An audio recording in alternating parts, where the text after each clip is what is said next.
Attire, Coach, I'm thinking you look fresh.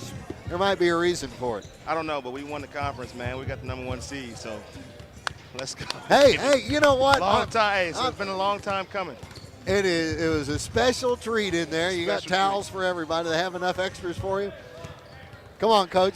Tell us how cold that water was. No, we didn't do the dump today. I had to change. I was hot.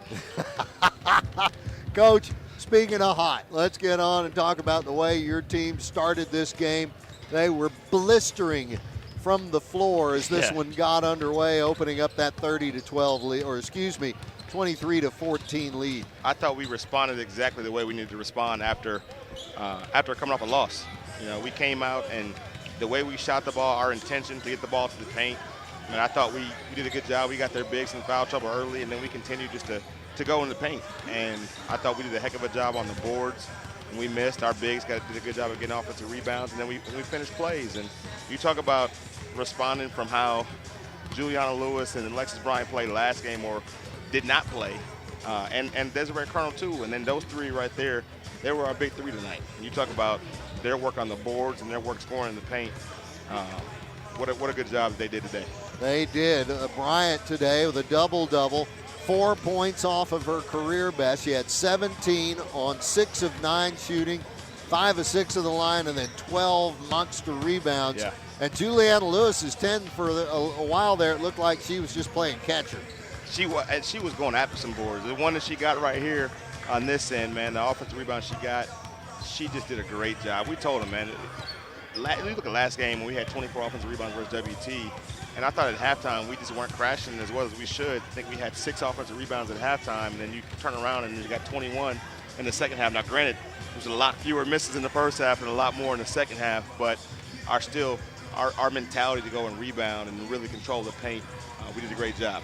22 turnovers, that's more than you ever like to see, but the circumstances, there was a lot of bench depth and got a lot of minutes there towards the end of the game. Yeah, that's definitely a plus, is that I thought we had a chance to give some starters and some key players some rest going into this weekend, and really thinking long-term going into the playoffs next week. You know, as fresh of legs as you can have to keep people safe from injury, and to be able to go out and get everybody some more reps this time of the year, I thought was great. And I thought that we had some good bench play for some people. I thought Zhang Tak had another good game, especially offensively. She hit some big shots for us. You go online, and I know Deani was a little frustrated. She got into foul trouble early, but she still did a good job of attacking. But Desiree Colonel, nobody had a bigger game off the bench than her, and those are some big minutes. I think that offensively, what a heck of a game, but we still got to clean some stuff up defensively. But that's all.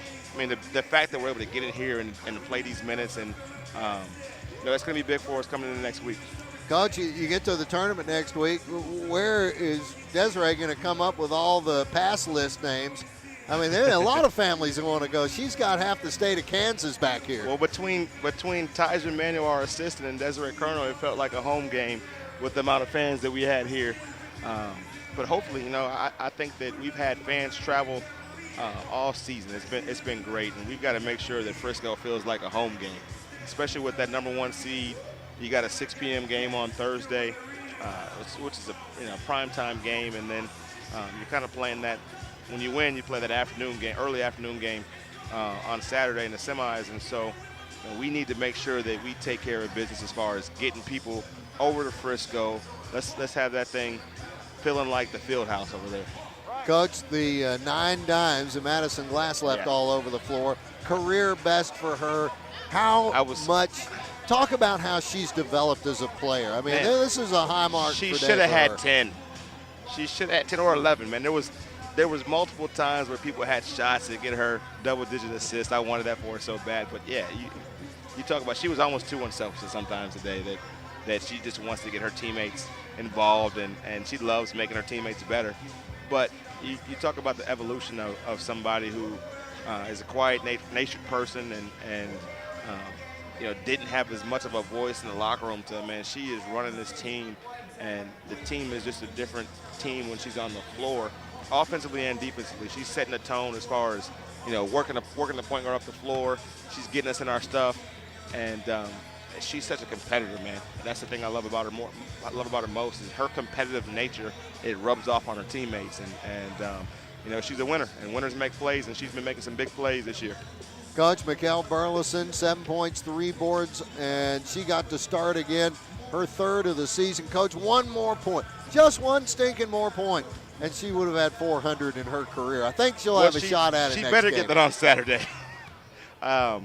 But I think she got all of her points like in the first quarter. She came out the gate, man, 1 dribble pull-up bucket, 1 dribble pull-up bucket. I thought she did a really good job of finding her mid-range early on.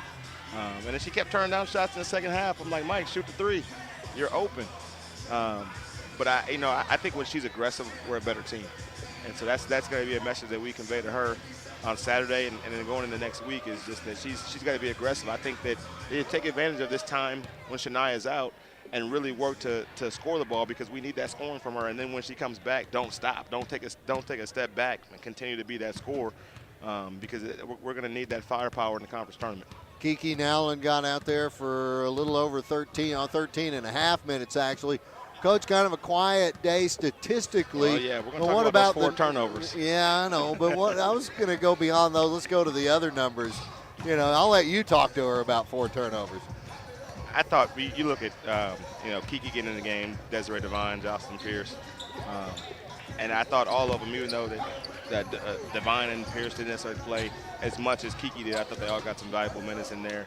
And the thing that for me that we've got to make sure that is a sticking point to them is just the defensive end, man. We've made our living all year playing defense, really guarding, holding people to the 50s. And I thought we could have had this game under 50 if we locked in a little bit more. And that's something that we just got to tighten up a little bit going into Saturday and going into next week. But they definitely got in and got some things that they got some time where we can clean up some things. But I did think Jocelyn Pierce had some really good minutes, especially on the offensive end. I'm just like, shoot the shot. She had a great post up where she opened up, went baseline, and I thought she was going to do a little reverse. We work on the reverse miking all the time, and she passes it. And, you just want her to be a little bit more aggressive in that situation. But I thought Jocelyn had some good minutes today. All right. Coach, anything else to add? It's got to feel good. 26-1, 20-1 in Lone Star play. And y'all aren't done yet. You got another one. Man, you talk about 20 wins in conference in one season. Man, that's incredible. It's going into this last game. I'm really proud of this team. I'm proud of how we bounced back. But just, man, to be able to stay this focused, this disciplined for 27 games now, and for 26 wins at this point, man, we've got to continue to stay hungry. I told them the one thing that I thought that we have to make sure it doesn't change no matter who we're playing is these are playoff games right now, and so we can't, even though we're up 20 at halftime, you can't change your mentality in the second half and take your foot off the gas. That's when you got to really put your foot on the gas and make sure you take off and leave that game out of reach, no matter who's on the floor. That's got to be the mentality of our team, and so. But I'm excited, man. I'm really excited about this team. I'm really excited about what we can do in the playoffs and the postseason, and I look forward to Saturday's game. The last time that a Lion women's basketball team was the #1 seed for the Lone Star tournament, the bulk of your squad was still in little dribblers or hoping to be a little dribbler the following year. Right. What does that mean to them? How big of a picture can they even grasp while they're right in the middle of everything? I don't know. I think they're just living in the moment. I think sometimes it's tough to reflect on, what happened back then or how special this team is when you're in the moment.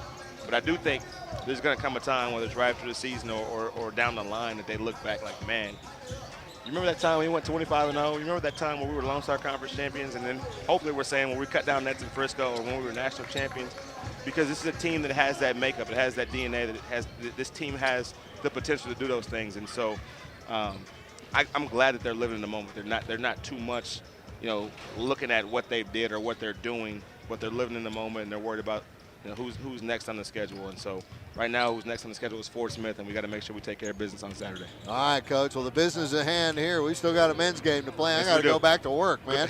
Thanks for coming over. Congratulations again. Thank you. We'll talk to you Saturday. Sounds good. Fort Smith, Arkansas. Folks, Jason Burton, head coach of your Lion women, a big win for them today. They have clinched the #1 seed in the Lone Star tournament.